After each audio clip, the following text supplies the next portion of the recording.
A partir de las 12 de la noche ya se termina todo tipo de publicidad, candidatura política por ley. Hasta las 12 de la noche hoy día se puede hacer publicidad, luego ya los candidatos a un merecido descanso y a esperar el resultado de lo que va a ocurrir este 19 de noviembre. Pero también para hacer un análisis y conversar cómo fue esta campaña, está con nosotros Dalibor Eterovich, que también está buscando un cupo a el Consejo Regional. Dalibor, ¿cómo estamos? Muy bien, muy buenas tardes. ¿Todavía con ánimo? Sí, pero todavía ¿Sí? quedan ganas y finalmente, bueno, vamos a tratar de ir a la reelección, ¿cierto? Pero ha sido lindo, pues a uno le gusta esta actividad, así que todavía queda ánimo. Vamos ahora un rato más ya con mi compañero y amigo Pancho Alarcón a retirar la publicidad que pusimos en los últimos días, dejar todo limpio, ordenado. ¿Que es parte del reglamento? Es parte del reglamento. Nosotros no tenemos una gran despliegue, pero hay que ir a algunos lugares, a algunas casas y retirar eso. Y ya con eso en la tarde probablemente esperamos hacer un banderazo en Colón con Bores, ¿Ya? por Guillé. Espera que acompañe el tiempo igual para que llegue la gente. Y con eso se finaliza ya prácticamente todo. Sí. ¿Qué le ha parecido esta campaña, Daribor, con respecto a las anteriores? Distinta, muy distinta, porque las anteriores había más posibilidades de hacer más cosas, digamos. No había tanto reglamento, tanta reglamentación. Pero por otro lado, más ordenado, o sea, porque en definitiva las reglas del juego son para todos, y eso también te ordena mucho. Antes existía la diferencia de que el que más lucas tenía, más despliegue hacía y más pancarta y más publicidad. Hoy día está más acotado. Así que eso ha sido beneficioso. Hoy día no ha sido el dinero el que ha hecho la diferencia, sino que la capacidad que ha tenido cada uno de expresar lo que pretende, lo que busca. Así que en ese sentido, digamos, un poquito fome, pero más pareja la cancha para todos, que creo que eso ya es un gran avance. Que yo creo que aquí entró mucho, Daribor, la creatividad. Sí, Yo sí. creo que la próxima campaña igual va a ser muy creativa y yo creo que esto ayuda mucho porque más allá del típico discurso, de las típicas promesas, es hacer un trabajo inteligente y la Sí. gente busca a una persona inteligente. Sí, eso hace falta. Esta campaña obliga a la creatividad, como tú dices, e incluso obliga a que el que se presenta tenga algo que mostrar, sea, entre comillas, sea alguien, ¿no? Alguien desde la perspectiva de lo social, de lo cultural, de lo político, que tenga una trayectoria. Que tenga un respaldo de vida también, ¿no? Exactamente, porque finalmente una persona que no es conocida, que puede ser una muy buena persona, le va a costar mucho en 30 días instalar una campaña.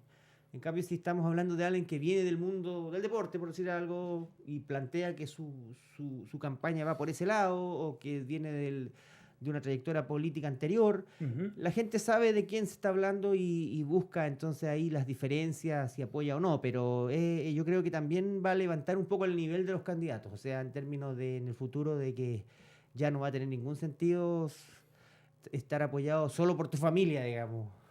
Claro. Usted es de la idea, Daribor, de que, porque la conversación en estos momentos entre los candidatos no es de pronto tener un Chile mejor o cuando yo vaya a estar en el cargo que estoy postulando voy a trabajar, sino que ahora se conversa, pero tú estás apoyado por este partido, entonces tus votos después se van para mí y estos votos, ¿cuántos votos me tocan a mí? La verdad es que se ha perdido un poco el sentido de esto y no sería mejor de pronto decir, pucha, por mí votaron realmente, no porque una lista me sumó o me restó, sino que a mí la gente me dio 4.000 votos. Claro. Porque ahora yo no quiero y no quiero pensar que va a venir un candidato y va a decir, no, por nosotros votaron, no sé, 10.000 personas, siendo que los votos están repartidos por todos lados. Y esa es la conversación, o sea, ¿a quién le toca más votos? Claro, hoy día hay varios aspectos. Uno, por ejemplo, el tema de los programas de gobierno. Si el programa del gobierno presidencial, tú adhieres a ese programa de gobierno, ya hay una señal, digamos, en términos de cuáles son las líneas que te motivan, ¿cierto?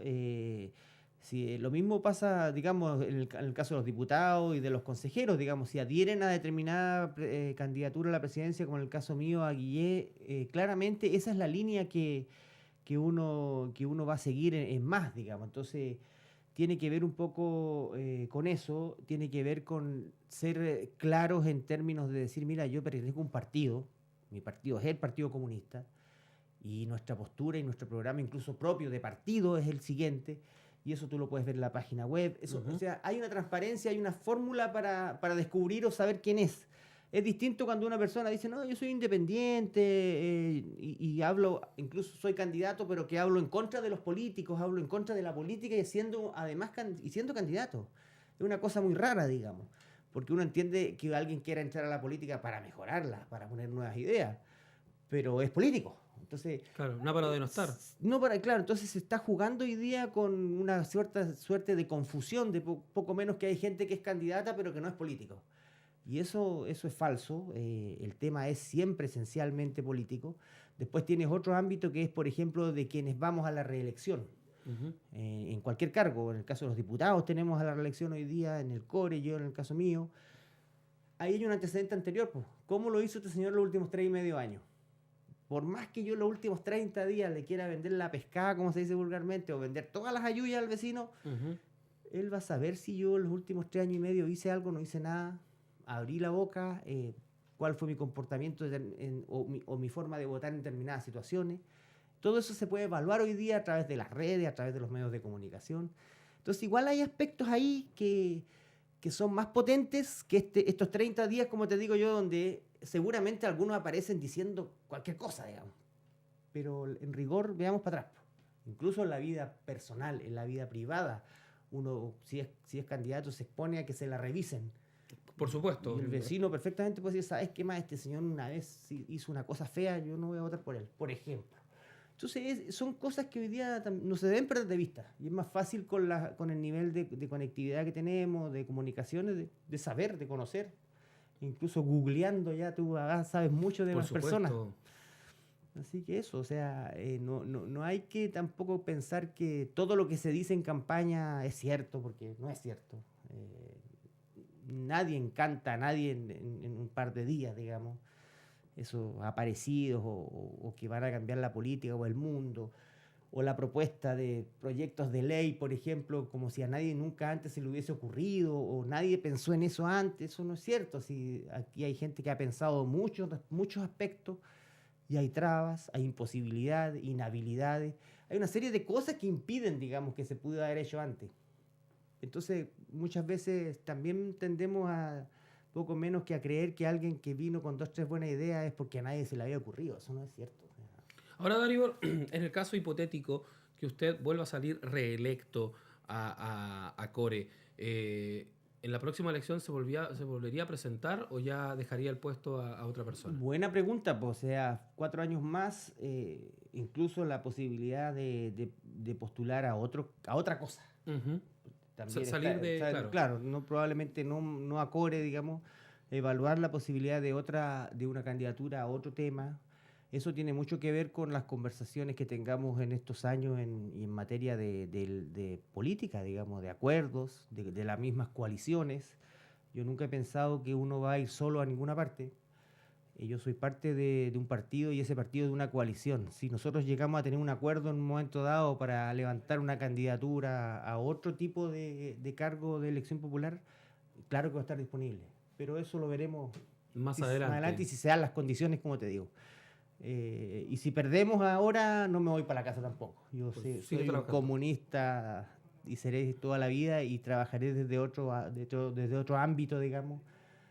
Por los ideales y por las cosas que uno cree. Eso ¿Sigue en el ámbito sindical igual, Darío? Hoy día no estoy en el ámbito directamente porque no tengo cargo de dirigencia sindical, no soy dirigente, así que solamente me queda el contacto con los sindicatos, con los trabajadores y el apoyo que uno puede brindar permanentemente, ¿cierto? De manera desinteresada. Muchas personas tienen tu teléfono y te preguntan y cuando uno no puede hacerlo directamente los acompaña.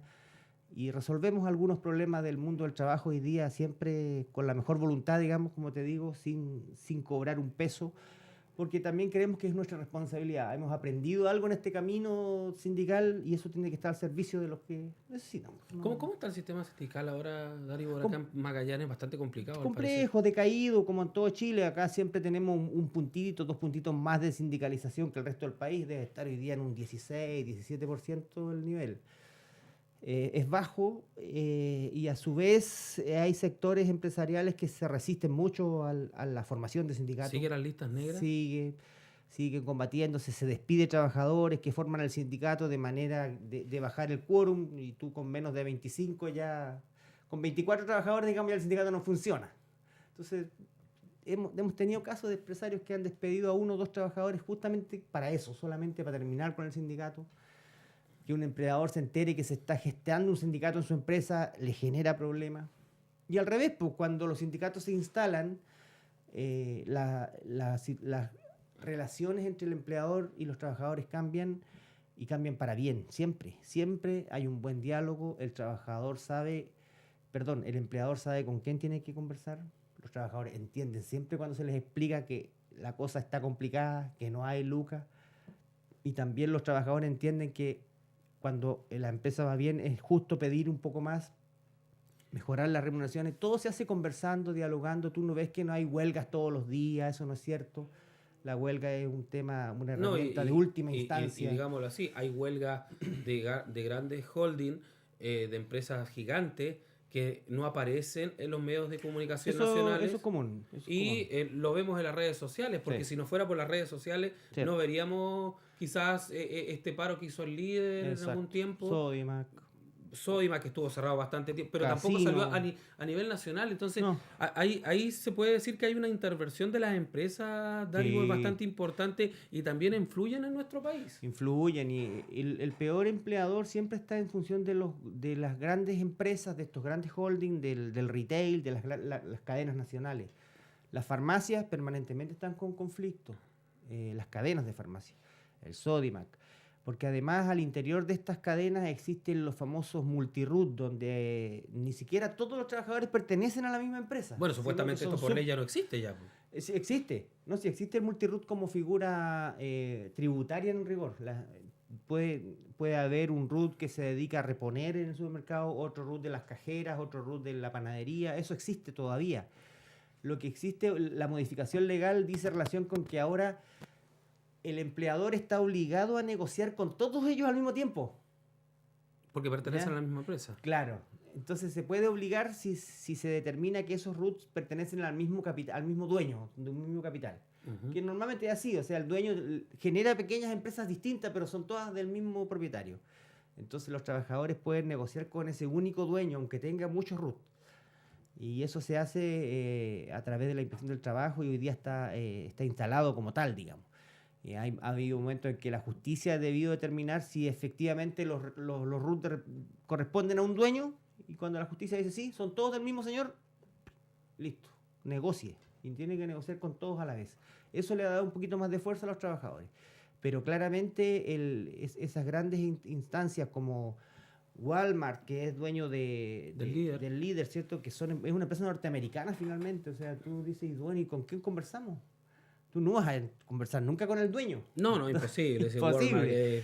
Entonces gigante. Te encuentras conversando incluso muchas veces con intermediarios que son, aunque sea un ejecutivo, un gerente, es una persona que también tiene una tremenda presión sobre sí, porque él está defendiendo los intereses de un patrón que le va a volar la cabeza si negocia mal. Por supuesto.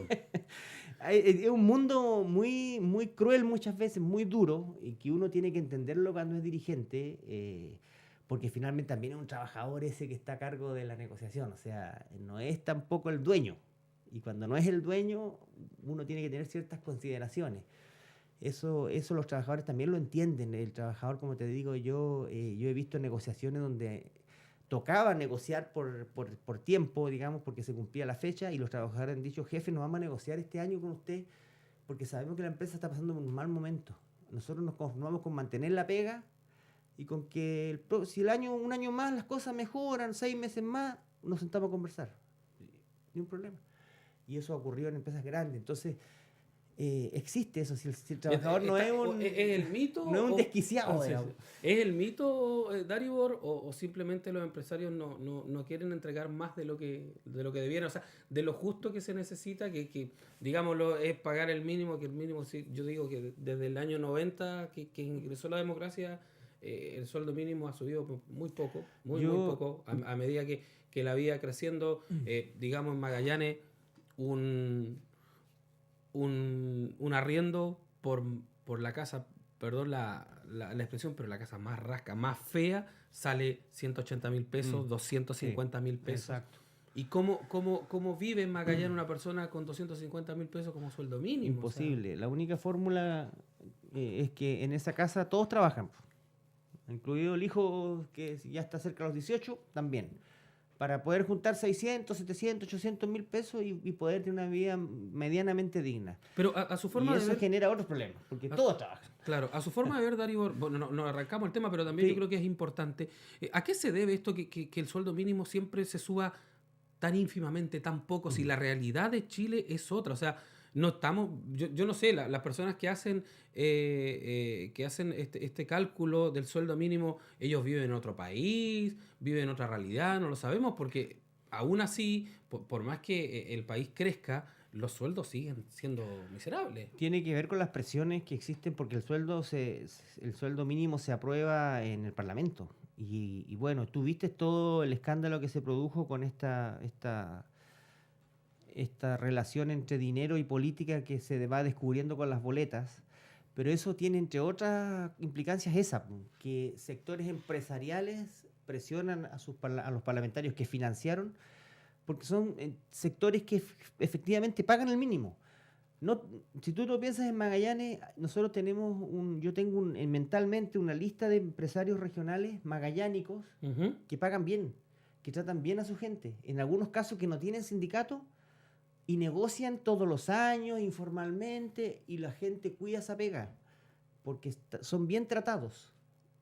Pero tienes los peores empleadores en estas cadenas, como te digo, de retail, pagan el mínimo, tienen en todo el mundo tienen y en todo el país tienen sucursales y pagan el mínimo más una comisión, el mínimo más no sé qué cosita. ¿Quién paga el mínimo? Menos del mínimo pagan las AFP a sus trabajadores, a sus funcionarios, a sus vendedores.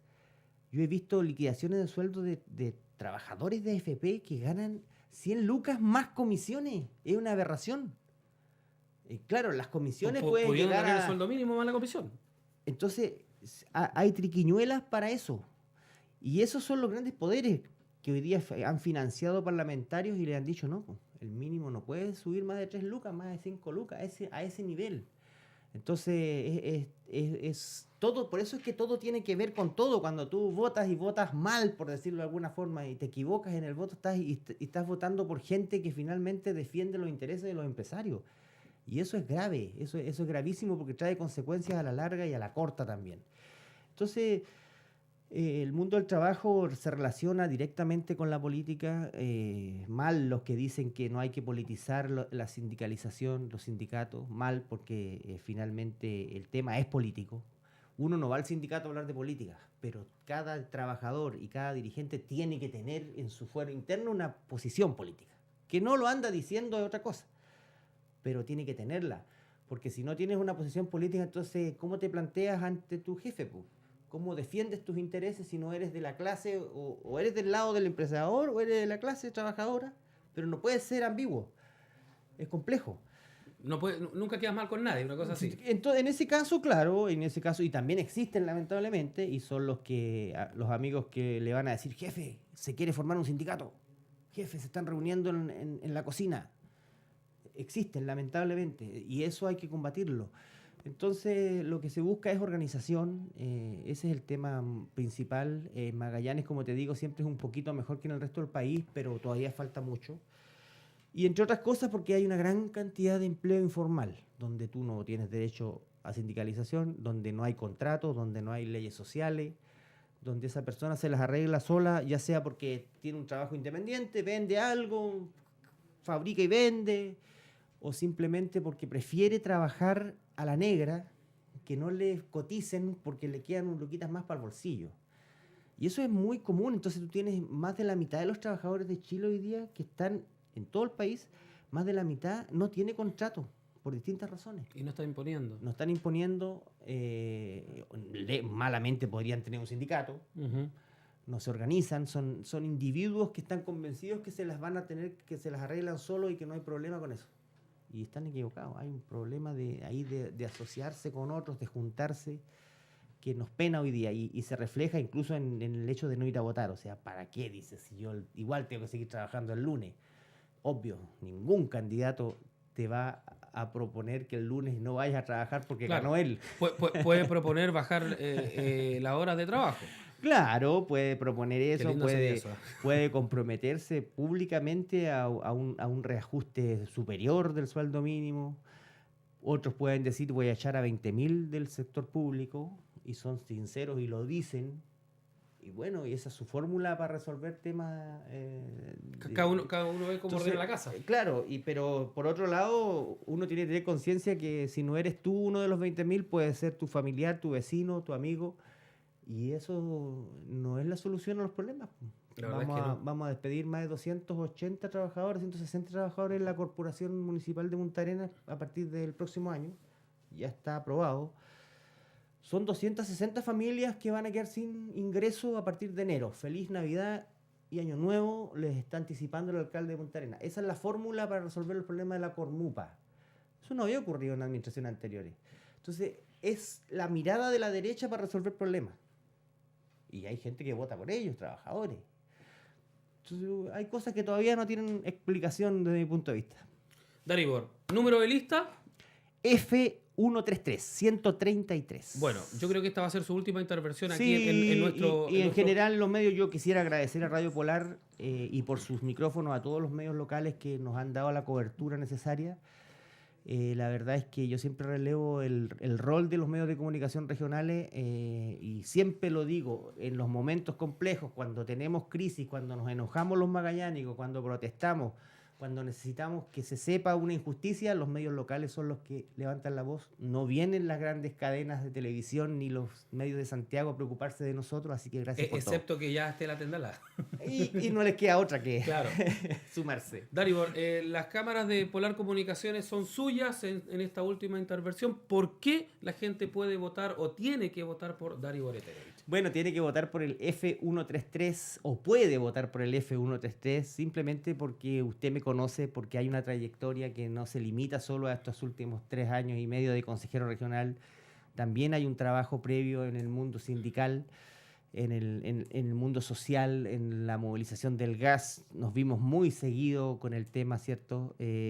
Entonces, no hay mucho que mostrar de nuevo. Esa es la inspiración que yo tengo hoy día para seguir trabajando en el CORE, poner los temas sociales, poner los temas del mundo del trabajo y tratar de que la torta se reparte de una mejor manera. No siempre lleguen los recursos del Estado, los recursos públicos de todos los chilenos a las manos de los mismos de siempre. Es posible repartirla mejor si ponemos algunas condiciones a la hora de aprobar proyectos y eso es lo que hemos estado haciendo. Daribor, yo le tengo una invitación para el día domingo. Nosotros comenzamos a las 6 de la mañana con la transmisión de las elecciones, así es que lo invitamos a que se quede con nosotros durante todo el día. Ni un problema, vamos a estar atentos.